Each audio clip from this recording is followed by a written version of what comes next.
Sup, Eli Hodap? How you doing today? Oh, not too bad. I'm excited to see how this thing goes. Yeah, so this is Grand Theft Auto Vice City. It's available now in New Zealand. Should be worming its way into the U.S. App Store, I don't know, about 11 Eastern time, 11 p.m. Eastern. Now, a programming note here. This game has salty language in it. This TA plays will probably reflect that. So if you have kids and you're watching this with your kids, you're an idiot. Also, there's bad language in this. Just throwing that out there. Helps people forget. People will remember soon enough when they see him walking down the So, streets of their neighborhood. a technical note here. This is recorded on your iPhone 5, yeah? No, this is my iPad mini. So, yeah, that's a weird thing. So I booted this up on my iPhone 5 initially, right? And I noticed that it was letterbox, so that's why we're playing on an iPad right now. Funny thing is, when you actually go to play the game, it's widescreen, 16 by 9. Seems really strange that they would launch something that would do letterboxed on an iPhone. What, now, when you say letterbox, you mean like it's not an iPhone 5 app, or it's like a square aspect ratio like... Oh, right, yeah, it looks like it's not an iPhone 5 app. It's like, yeah, a non-native app. That's just the opening scene. Like that was crazy. It kind of blew my mind. I'm like, oh god, they didn't do widescreen, right? But you actually pick up the game and skip through the initial like cutscene with the credits and stuff. You'll see that it's totally iPhone 5 ready to go, just straight up out of the box, which is a really nice touch. I'm guessing. This is why I guess this is a port of the PC version, because Mac and PC, I'm pretty sure, probably had a 1600 by 900 resolution, so it's baked in. Last time I dealt with Rockstar on one of their Grand Theft Auto things, it was really weird. Yeah. It was, you know, like, this one, okay, speaking of Grand Theft Auto 3, I feel like this game is a much better game. How are you feeling about that? Pretty good. I mean, I don't know, I like San Andreas better. Yeah, okay, I can see that. But, I don't know, Vice City's pretty good. I like the color, and I like the really lighthearted tone that this game has. I feel like it's... I mean, Grand Theft Auto 3 had its moments, but I feel like this game overall, its vibe, it's like a much more, I wouldn't say cheery kind of world, but it's much more laid back, a little bit more campy, I guess. Is that a better word, maybe? Yeah, I could say that. I mean, I could see that. I don't know, I mean, like, the reason I like San Andreas more is San Andreas was the first, like, Grand Theft Auto game to me that almost felt like you could actually ignore the story and just screw around in the game world. Yeah. Whereas this, I mean, the game world gets better, but it's not like, you know, insane like San Andreas was, with all like little mini games and stuff you could do. Yeah, absolutely. It'd be interesting to see if they actually do San Andreas on the iPhone. That would be a particular challenge. Like this one, of course, has virtual buttons and stuff like that. But there's a lot going on. You can fly planes. You can do the jetpack thing. There's a lot going on in San Andreas. I don't remember the start of this game at all. Yeah, I didn't either. I was playing it this morning and I was like, really? Because it's really slow paced. Like most games nowadays, they just throw you in, right? There's no exposition or anything like that, and this game has a lot of that, a lot of setup. I figure we'll just do the first mission in the game, which I don't know. You go onto a cruise boat and then you do something. I can't remember what. But. So how's this running on your iPad Mini, you think? I mean, totally acceptable? Yeah, totally acceptable. I mean, I don't remember really from playing on PS2, but I feel like it's just maybe even faster. I feel like the frame rate on the PS2 versions of like basically all Grand Theft Auto games was just dreadful. Yeah, that would make sense, right? I mean, like I think I remember when I don't remember if it was this one or San Andreas came out, but I was big into PC gaming at the time, and it was like a jarring adjustment to need to go back to like the locked 25 frames per second or whatever it was. Right. It looks like they have a couple of high-resolution assets in this, too, like the building textures and stuff. Maybe not so much the trees, but the buildings look sharper. Like, I wonder if they have some anti-aliasing going on or something that the PS2 version didn't have. You see what I'm saying? Like, it looks not as blocky. I mean, I think that the PS2 version probably runs at, what was the PS2 resolution even, like 320 by 480, if that? Oh, yeah, it would be all funny like that. You're right. Yeah. 480i or whatever the non-HD resolution was.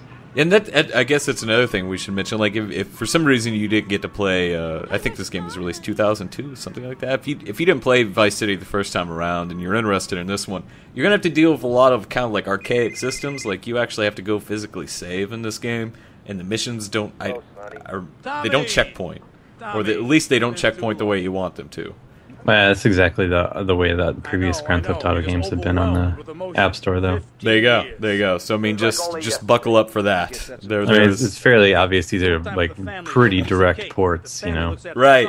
Yeah, they've done the. I mean, obviously the virtual buttons. They added touch to the menus themselves. So like when you go to save, you can just tap on a save file, which is cool, I guess, if you're into that kind of stuff, like what they've changed. I don't have the money. I haven't spotted anything else. They did have some nebulous, like, well, we kind of changed this kind of thing. But I haven't really spotted what they've done.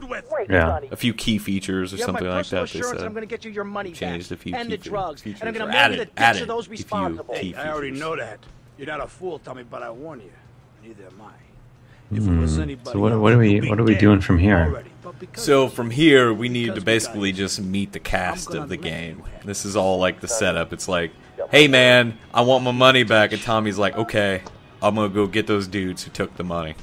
And that's basically the entire game, is you looking for these cats who stole that money. I need that money. I need that money.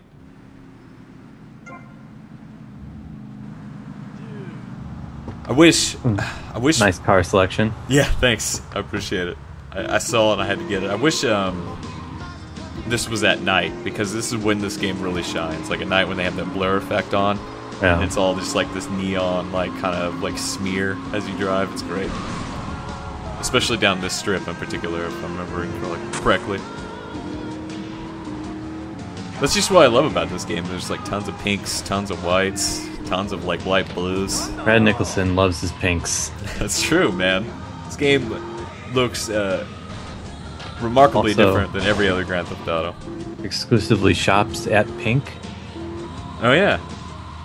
Do they have pinks in your swamp? Of course not. Of course. Are you serious? You have shopping malls, yeah? No. Oh. Yeah. Well. Sorry. I don't know what to say about that.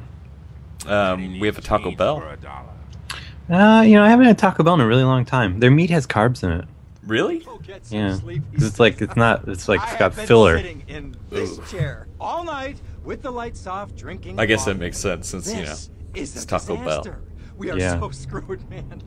These gorillas, listen to me. Oh, I'm starting to vaguely remember this now. I remember this guy. Ridiculous. I did not. He's got go some to law lines. school for this. Okay, now what the hell I don't are really we gonna do? remember Tommy talking. Like, this was actually the first time I was playing through this. It was a surprise to me. I was like, oh yeah, he talks. Find out who took our Well, I think you're so used to silent protagonists in games now that it's Right. like, wait, why is my character That's talking? a great Right, idea. right. Let me think. Oh, there's this retired colonel, Colonel Juan. Speaking of Garcia non-silent Burton. protagonists, Eli He's the one that Hodap, helped did me you set get up to this play bill Far well Cry away 3 from yet? Vice City's established No. thugs. You're an Okay? idiot.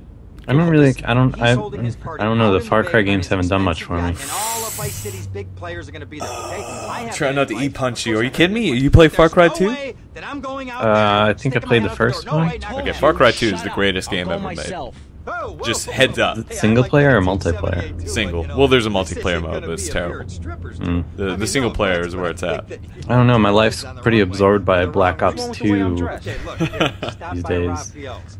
Tell him I'll I say sent this.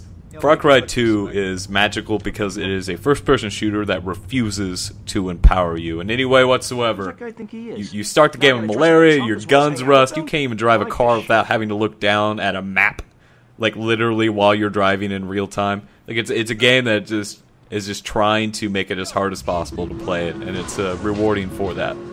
It's pretty neat.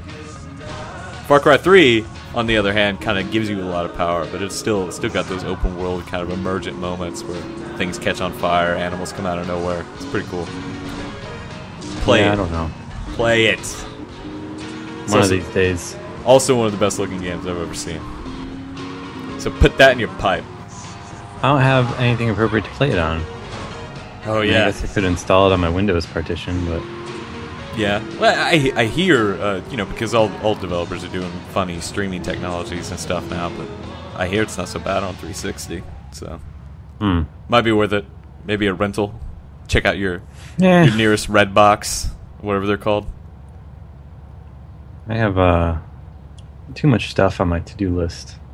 And things I want to read, games I want to play, things I need to actually do for work. I don't know. I'm a probably commit suicide here, but I'm gonna try to get on this motorcycle. It just seems like this game really wants me to get on this motorcycle. I find myself exceedingly jealous of the college kids at Magic that have like endless amounts of time to just completely dick off. Well, it's a very special age, and then life hits you in the face way too hard when you just sit there and do nothing all day. That's kind of the one thing. Gotta stay busy. That way, when you do get busy, it don't seem so bad. Like I've been looking for like the 3 to 4 hours it would take me to like finish out the Walking Dead game for like 2 weeks now. It's worth it though, man. You gotta find it. So how do you feel about the motorcycle controls? Because I remember them being pretty dreadful back in the day.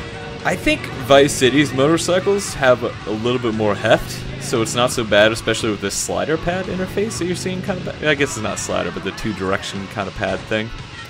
Because you really don't want too much touch with the motorcycle, or else you're going to end up just flipping. But right. I mean, they're not so bad. I mean, these hogs at least are rideable. I think the what are those called? The scooters? What are they? Oh, I don't know. Mopeds. That's a silly name, yeah. The mopeds, because they're slower, they're actually more enjoyable to drive. I like the mopeds a lot, actually. Oh, hey, welcome to your cruise ship. Hey, yeah, how you doing? So this cat over here, he's the dude that set up the drug deal that went bad and went sour. Oh, is this the first Grand Theft Auto that had like the annoying indoor shooting segments, or was that San Andreas? Might have been San Andreas. I remember one of these had segments that were just like impossible because of the shooting system.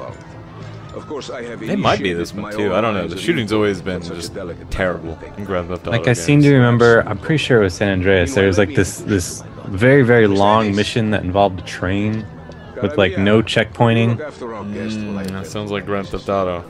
And if you failed at any point, it was like, well, I hope you enjoy doing like the 35 minutes it takes to get to the hard part. There was a scene like that in Grand Theft Auto 4 as well, where you had to rob a bank and then escape with like a 4-star rating, alongside like 3 other dudes, and you had to go through the subway. It was the worst. Seem to remember. I'm pretty sure it was San Andreas, not this one, because I think you're on like a dirt bike, Yeah, like on a mountain. bikes for sure. Yeah, that definitely sounds like a San Andreas thing. I quit playing Grand Theft Auto I quit right there at that point and left it and let it sit for like 2 years after that. Before picking it up again. I was like, maybe I should play this. Seems like one of those games a man should have under his belt. Well, now here's the question. Are you at all excited about Grand Theft Auto 5? I'm excited about the direction with the protagonist. I think that makes ultimately a more interesting game. I'm not excited about the open world elements and stuff like that. So I don't think they've really added anything that I haven't seen in Vice City or San Andreas. You know what I mean? Been doing this for a while. This is going on a decade of driving around motorcycles and accidentally running over people.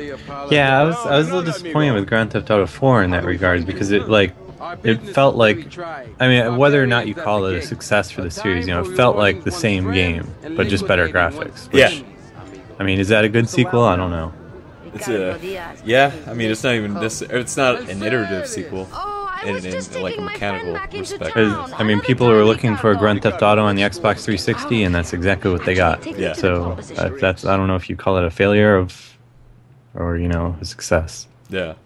And that's why I like the Far Cry, the last 2 Far Cry games at least, because there's emergence to that kind of open world. You can have moments where crazy things happen, like a tiger comes out of nowhere and attacks a mercenary camp, or you throw a Molotov in a field and all of a sudden like you've literally burned down like almost half the world map You know, like just cool stuff like that. And Grand Theft Auto games don't have that. Like you don't. At least I haven't noticed any crazy like AI interactions and stuff like that. I don't think there is. I mean, like, you see people fighting every once in a while, I guess, but that's about it, right? Yeah, yeah. Red Dead kind of built on that formula a little bit. I mean, there were they were canned, but there was stuff happening on the side of the road, right? Like little missions for you to do, people getting held up, things like that. So I feel that game felt exceedingly flat to me, though. Really? Yeah. See, I enjoyed it. Maybe I enjoyed the pacing. I think maybe I was ready to ride on a horse in the middle of nowhere because it'd been a while since I played this is gonna sound stupid, but it'd been a while since I played like an Elder Scrolls game and stuff like that. I was just kind of ready to, ride around in Fantasyland for a while. Yeah, I don't know. I think what always interested me about the Grand Theft Auto games was like, oh, check out this like really awesome car that I found some dude driving. Like that first time you come across like a sport bike. Yeah. And Red Dead Redemption was like, oh hey, see now with the empty cloud slot, that's interesting. Oh. I wonder how that's going to work between devices. I guess we'll see. To be continued. But yeah, that's Grand Theft Auto Vice City 10th Anniversary Edition. It'll be available tonight, 11 p.m. in the U.S. What's the price, Eli? Do you remember? It's definitely more than free. Definitely more than free. So check it out if you're interested.